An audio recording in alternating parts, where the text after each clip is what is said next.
मेरे गुरुदेव को बारंबार नमोस्तु। चुल्लक जी को इच्छामि। महाराज श्री, ये प्रश्न तो वैसे आज पूरे विश्व का है, लेकिन रमेश जी गदिया ने भेजा है, क्योंकि आज जो मतलब पंकज जी ने एक लाइन कही थी, वो आज पूरा देश और विश्व फिदा हो गया कि सुधा सागर जी महाराज जी हमारे पियर हैं और सुधा सागर जी महाराज जी हमारे ससुराल है। तो ये बात पे उन्होंने एक प्रश्न किया है। आज गुरु पूर्णिमा के दिन आपसे एक आशीर्वाद चाहता हूँ कि आपको जब तक मोक्ष प्राप्त नहीं हो तब तक मैं आपके साथ मोक्ष नहीं चला जाता। गुरुवर विष्णु कुमार मुनि ने भी अपना केवल ज्ञान को त्याग दिया था। गुरुवर मेरे तो इस दुनिया में आप ही मेरे हो, इसलिए मैं ऐसा आशीर्वाद चाहता हूँ कि आपके साथ मैं भी मोक्ष और हम सब जितने भी आपके भक्त हैं आपके साथ मोक्ष जाएं। ये रमेश गदिया के माध्यम से सबकी भावना। मोक्ष जाने की जहाँ तक बात है,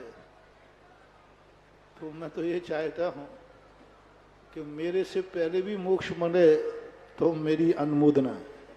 जय हो जय हो। क्योंकि दूसरी बात है कि जो एक समर्पण की भाषा होती है, उस समर्पण में व्यक्ति फिर कुछ भी नहीं देखता।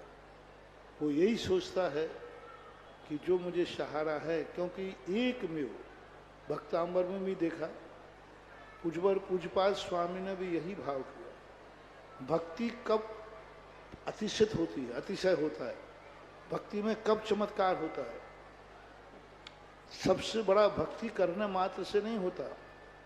एक पूजवर ने निसंकेत अंग कहा है, तुम जब तक उस भक्ति करते समय ये भाव नहीं आओगे कि तुमसे बड़ा, तुमसे अलग मेरा कोई भी नहीं, अन्यथा शरणम नास्ति तुम्हें शरणम मम। ये जो बात है, ये है चमत्कारी बात।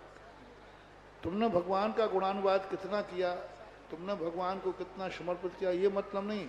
अन्यथा शरणम नास्ति तुम्हें शरणम।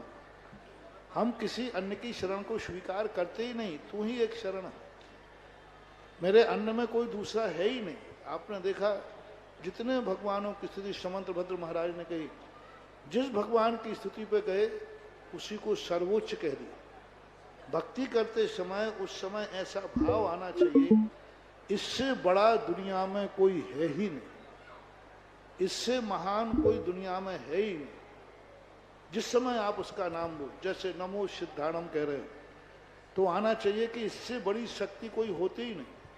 जैसे नमो रिहंताणम पे आओ तो वहां भी यही भाव आना चाहिए। नमो आईडियाणम पे आओ, यही आना चाहिए। जब तुम्हारी भक्ति उस समय प्रकट होती है, जब तुम्हारे मन में ये भाव आए, तू ही मेरा पिता है, तू ही मेरा बंधु है, तू ही मेरा सब कुछ है, और उस समय जो तुम्हारा नमस्कार भाव बनता है, उससे सातिशय पुण्य का बंध और चमत्कार होता है उस समय। अन्यथा शरणम नास्ति तुम्हें शरणम मम।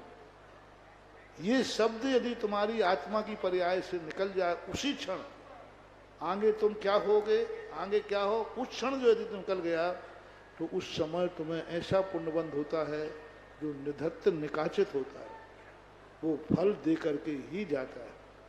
और तुम्हारी जो दृष्टियां हैं, भक्ति तो करते हो, भक्ति में तो आता, लेकिन यदि उसमें अन्यथा शरणम नास्ति नहीं है, तो फिर वह भक्ति का रूप नहीं बनता, एक औपचारिक बन जाता है।